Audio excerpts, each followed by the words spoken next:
خدا کے کہے ہوئے الفاظ اگر عام انسانوں کی نظر میں پریشان اور بے ربط رہے ہیں تو خدا کی بنائی ہوئی فطرت عوام کی نگاہوں میں اس سے بھی زیادہ بے ربط رہی ہے۔ بے علم آج بھی سمجھتا ہے کہ خدا کی بنائی ہوئی اکثر مخلوق بے سبب ہے، اس کے بغیر بھی کام چل سکتا ہے۔ وہ درخت کی شاخوں میں بد نظمی دیکھتا ہے، جنگل کے درخت، سمندر کی بے شمار مخلوق، موسمی مکھیاں اور مچھر، آسمان پر بکھرے ہوئے تارے، یتیم کی آہیں، نیک لوگوں کے چھوٹے چھوٹے گھر اور زناکار کے اونچے اونچے محل، یہ سب اسے ایک ناہموار تقسیم، ایک بے مطلب فساد دکھائی دیتا ہے۔ وہ اس دنیا کی طرفہ آرائیوں کو دیکھ کر بسا اوقات اس کے بنانے والے سے بھی انکار کر جاتا ہے۔ وہ سمجھتا ہے کہ جو کچھ اس کے سامنے ہو رہا ہے سب حسن اتفاق کا ایک دلربا منظر ہے، مگر اس میں توازن اور ربط ہرگز نہیں، علت اور معلول اکثر نہیں۔ یہی باعث ہے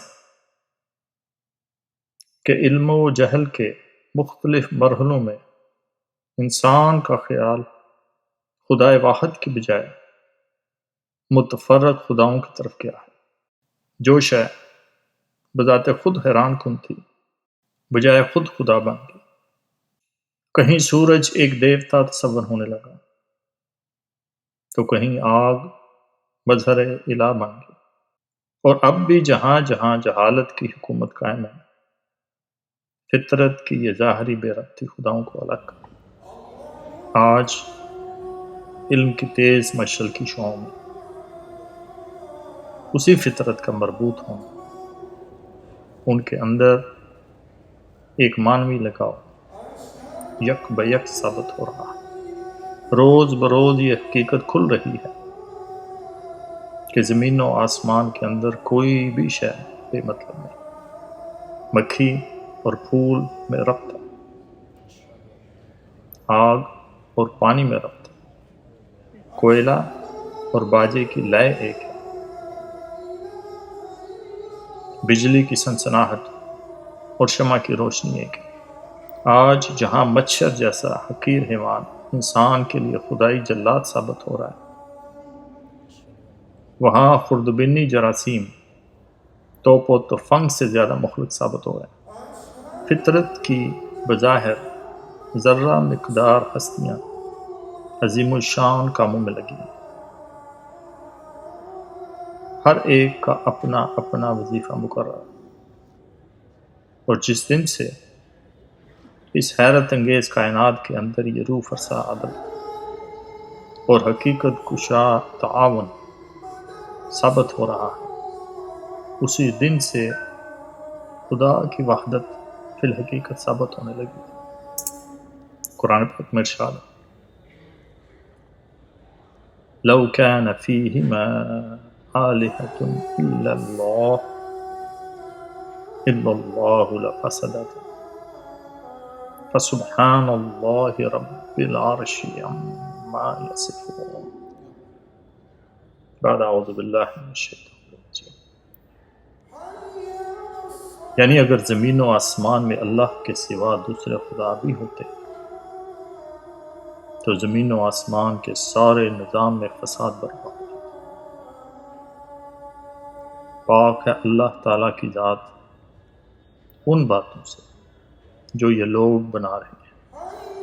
آج مولوی صاحب قرآن پاک کو علی الحساب رواں پڑھ لیتے ہیں، کوتاہ نظروں نے اس کے حصوں کو لے کر الگ الگ بت کھڑے کر لیے۔ قدم قدم پر اختلاف ہے، یہی باعث ہے کہ آج کے مسلمانوں کے دل میں انکار موجود ہے، ذہن باغی ہے، صرف زبانی اقرار نہیں۔ جب مطالب میں فساد ہو تو قرآن کا بنانے والا کیوں کرے خوش؟ مگر اس کی اکثیر علم کے ماں سوا کچھ نہیں۔ قرآن پاک نے اپنے من جانب اللہ ہونے کی دلیل بھی یہی دی۔ بعد اعوذ باللہ من الشیطان الرجیم افلا يتدبرون القرآن ولو كان من عند غیر اللہ لوجدوا فیہ اختلافا کثیرا، کہ تم قرآن پاک کے اوپر تدبر کیوں نہیں کرتے؟